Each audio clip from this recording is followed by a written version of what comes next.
और मुझे मारना चाहते हैं।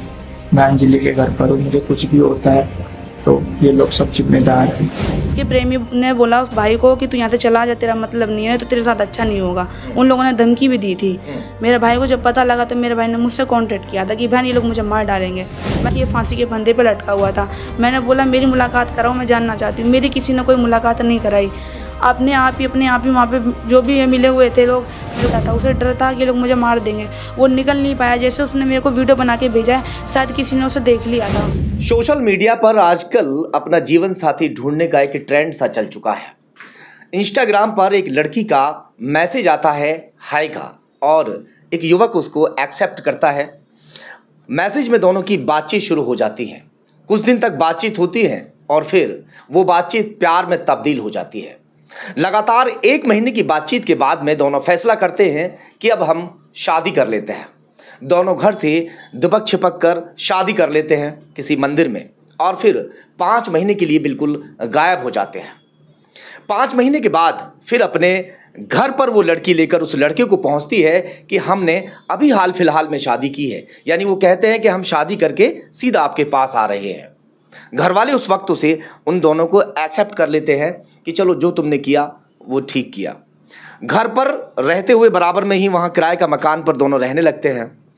2 महीने हो चुके थे, वो वहाँ पर ठीक ठाक रह रहे थे, मगर अचानक उस युवक को पता चलता है कि मेरी पत्नी का कोई और भी प्रेमी है। जब इस बात का वो ऐतराज़ उठाता है तो उसकी पत्नी को बुरा लगता है। इसी दौरान कई खबरें अखबारों में सुर्खियां बनी हुई थी कि जो पत्नियां हैं वो अपने प्रेमी से अपने पति की हत्या करवा रही हैं। ये डर उस युवक को सता रहा था कि मेरी पत्नी मेरी हत्या ना करा दे, और एक वीडियो वो जारी करता है। उस वीडियो में कहता है कि मेरी हत्या हो सकती है, मुझे मेरा साला या मेरी सास किसी के भी ज़रिए मरवा सकते हैं। वो वीडियो जारी कर देता है, सोशल मीडिया पर वीडियो को डाल देता है, और फिर कुछ ही घंटों में उसकी या तो हत्या हुई या फिर उसने अपने साथ कुछ किया। उसका शव फंदे पर लटका हुआ मिलता है। युवक की बहन के पास में फोन पहुंचता है कि आपके भाई ने अपने साथ गलत कर लिया है, आप फौरन यहां पर आ जाइए। बहन अपने भाई के पास भागी दौड़ी पहुंचती है परिवार के साथ में, क्योंकि 7 महीने के बाद अपने भाई को वो देखती है। फ़ोन पर ही सिर्फ बात हुई थी 2-4 बार, और फ़ोन पर वो एक बात बहन को ये बताता भी है कि मैं मारा जा सकता हूँ। बहन बार बार कह रही थी कि भाई तू मेरे पास वापस आ जा, परिवार के पास वापस आ जा, मगर वो वहाँ से क्यों नहीं आ पा रहा था। ये भी पूरी बात मैं उसी बहन से जानूंगा कि आखिर भाई लौटकर क्यों नहीं आ पाया। जिंदा घर से गया था 7 महीने पहले, मगर उसकी डेड बॉडी उनके हाथ लगी। चलिए, मेरे ऑफिस पर एक बहन यहाँ पहुँची है, उसी से पूरी दास्तान सुनते हैं कि आखिर उसके साथ क्या कुछ हुआ। क्या नाम है आपका? संतोष। संतोष, कहाँ से हैं आप? दिल्ली से। दिल्ली से। आपके भाई का क्या नाम और क्या उम्र होगी? भाई का नाम संजय था, उम्र थी 25। 25 साल। आप बताइए क्या हुआ? हुआ क्या था भैया, वो हमारे से 7 महीने पहले चला गया था, कोई कांटेक्ट नहीं था। तो लड़की से किसी से शादी करके अपने वहाँ पे रह रहा था, लड़की के पास जा कर के गाँव में। अंजलि नाम है लड़की का। कहाँ पे रह रहा था? ये हाथरस लेके चली गई थी लड़की अपने घर के वालों को साथ में रख दी थी। हाथरस में रह रही थी। उसके बाद में भाई ने कांटेक्ट करा, भाई को पता लगा कि उसका कोई प्रेमी है, वो मुझे मारने की धमकी दे रहा है। तो मुझे भाई ने कांटेक्ट करा, बहन ये लोग मेरी जान ले सकते हैं, आ सकती है। उस समय मैं अपने भाई के पास नहीं पहुंची। अगले जब हमें पता लगा 2-3 घंटे बाद हमने पता लगाया, कैसे भी करके उसकी बहन का नंबर दिया भाई ने, बात की हम लोगों ने। उसकी मरने से कुछ घंटे पहले उसकी बहन से मैंने कांटेक्ट किया। उसकी बहन ने बोला दीदी आपके भाई ने फांसी लगा लिया है, पर ये नहीं पता कि फांसी लगाई थी उन लोगों ने मारा क्यों, क्योंकि उसने भाई ने खुद ने बोलते हुए मेरे को बोला।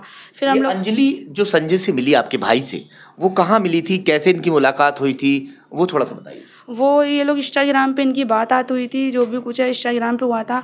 उसके बाद में हमें नहीं पता। भाई ने लास्ट टाइम मेरे को बोला था बहन 2 महीने हो गए मैंने अंजलि से शादी कर ली है, अंजलि मुझे अपने घर पे रख रही है, काम भी उस लड़की ने दिलाया था।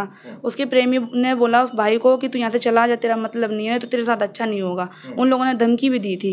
मेरे भाई को जब पता लगा तो मेरे भाई ने मुझसे कॉन्टेक्ट किया था कि बहन ये लोग मुझे मार डालेंगे। मैंने अपने भाई को फिर भी बोला भाई जैसे भी तू वहाँ से निकल जा, या हमारे पास आ जा या कहीं और चला जा, पर वहाँ से निकल जा। वो निकलने वाला था, इतने उसके साथ में पता नहीं क्या हुआ क्या क्या रहा उन लोगों ने वीडियो भी मेरे पास भेजा था कुछ। जब मैंने यहाँ पर अंजलि के घर वालों को सबके सामने मैंने बोला था अंजलि से बात करने के लिए, रघविंदर जुलाल अंजलि को साइड में पकड़ कर ले गया और मुझे बोला 10 मिनट तुम साइड में जाओ, मुझे बात करनी है। मैंने बोला जो बात करनी है मेरे सामने करो, लेकिन फिर मुझे बोला 10 मिनट के लिए बाहर जाओ तुम, फिर तुम्हें बुलाते हैं। मुझे पता था ये लोग मेरे साथ गलत करने वाले हैं, सबके सब मिले हुए हैं।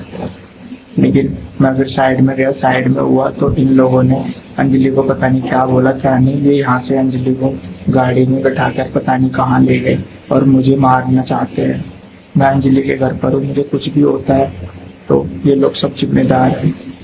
उस टाइम पहले उसके आधे घंटे बाद पता नहीं उसके साथ क्या हुआ। हम रात को उसके पास में 6-7 घंटे बाद पहुंचे हैं हम लोग। उसके बाद हमें नहीं पता क्या हुआ क्या नहीं। लड़की मिली आपकी जो भाभी है वो अंजलि वहाँ मिली? लड़की भी नहीं मिली हमको वहाँ पे, लड़की भी नहीं मिली और वहाँ पे ये भी नहीं पता हमें चला कि क्या हुआ क्या नहीं हुआ। हम लोग वहाँ पे गए, किसी ने हमें कुछ भी नहीं बताया। मैंने वहाँ पे जाके पूछा कि किसी ने पुलिस वालों को फ़ोन किया, उन्होंने बोला हाँ फ़ोन किया। 4-5 मोहल्ले के अंकल भी इकट्ठे हुए। मैंने बोला मेरे को उनसे मुलाकात करा दो, मैं भी पूछना चाहती हूँ मेरे भाई के साथ क्या हुआ, उन लोगों ने क्या नहीं करा। उन्होंने बोला कि ये फांसी के फंदे पे लटका हुआ था। मैंने बोला मेरी मुलाकात कराओ, मैं जानना चाहती हूँ। मेरी किसी ने कोई मुलाकात नहीं कराई। अपने आप ही वहाँ पे जो भी मिले हुए थे लोग मेरे को वहाँ पे थाने लेके गए थे। पुलिस वालों को मैंने कंप्लेंट दी। उसके बाद मैं दोबारा घर पे गई, लड़की के घर पे गई थी मैं, तो उसकी मम्मी मेरी मम्मी को उल्टा सीधा भी बोलने लग रही है कि हमें नहीं पता था ये लड़का भाग के यहाँ पे आया। तो हम लोगों ने बोला आपको तो पता होना चाहिए ना, कौन कौन ऐसे अपने घर में कोई किसी को नहीं रखता है। भाई को पूरा डर था। भाई ने अपनी सास का भी नाम लिया, उसका भी भाई को मारने में उसकी सास का भी हाथ है। जिस वीडियो को वायरल किया था आपके पास भेजा था उसमें सास का नाम भी जो है बोला था, अपनी सास का नाम भी ले रहा था। और पत्नी के लिए क्या कहा था? पत्नी के लिए कहा था ये लड़की किसी और से भी बात करती है, बहन एक बार तू आके समझा दे। इतना टाइम नहीं मिला उसे, किसी ने देख लिया बात करते समय शायद। उसके बाद में पता नहीं क्या। ऐसा तो नहीं हुआ कि खुद अपने साथ कुछ कर लिया हो? नहीं, ऐसा कभी नहीं हो सकता है। ऐसा हो ही नहीं सकता है। कोई भी बात होती थी वो मुझे बुलाता था, उसे डर था कि लोग मुझे मार देंगे। वो निकल नहीं पाया। जैसे उसने मेरे को वीडियो बना के भेजा है, शायद किसी ने उसे देख लिया था। ऐसे कमरे में रह रहा था कि उस कमरे में 3 गेट थे, वो निकल नहीं पाया होगा। उन लोगों ने मिल के मारा उसे। वो फांसी नहीं लगा सकता। वो मरने के कारण और जेल जाने के कारण भागा फिर रहा था पुलिस वालों से। पहले भी उसका केस चल रहा था। किससे? किसी लड़की से उसके साथ कोर्ट मैरिज की थी भाई ने। अच्छा। तो उस लड़की ने मना कर दिया कि जो भी कुछ है, केस वगैरह हो गया था, कम उम्र की थी लड़की, इस वजह से वो जेल से बाहर निकल भी गया था। तो मैंने उसकी तारीख चल रही थी, 1 तारीख मिस हो गई थी उसकी, तो उसके पीछे पुलिस लग गई थी पकड़ने के लिए। तो भाई जेल भी नहीं जाना चाहता था और मरना भी नहीं चाहता था। भाई फरारी काटना चाहता था। भाई ने ये सब कुछ किया और 7 महीने बाद मुझे कॉन्टेक्ट किया। भाई मरना नहीं चाहता था। जो अंजलि है वो क्या सामने आई है नहीं आई? अंजलि सामने नहीं आई है। हम लोग गए थे, हमारे सामने नहीं आई है वो अंजलि। अंजलि नहीं मिली। डेड बॉडी कहाँ लेकर गए थे आप? ये गए थे उसमें ओखला, उसमें दिल्ली गए थे? दिल्ली ले गए थे हम वहाँ से। तब तक अंजलि आई नहीं आई थी अंजलि। ये है इंस्टाग्राम का प्यार, फेसबुक का प्यार, जिसे अपने साथ रखा, जिसे अपने पलकों पर बिठा कर रखा, जिसके साथ जीने और मरने की कस्में खाई, वो आखिरी टाइम में भी उसके पास नहीं आई। अगर अंजलि इसमें शामिल नहीं है और अंजलि का कोई इसमें हाथ नहीं है तो अंजलि सामने क्यों नहीं आई? बड़ा सवाल है।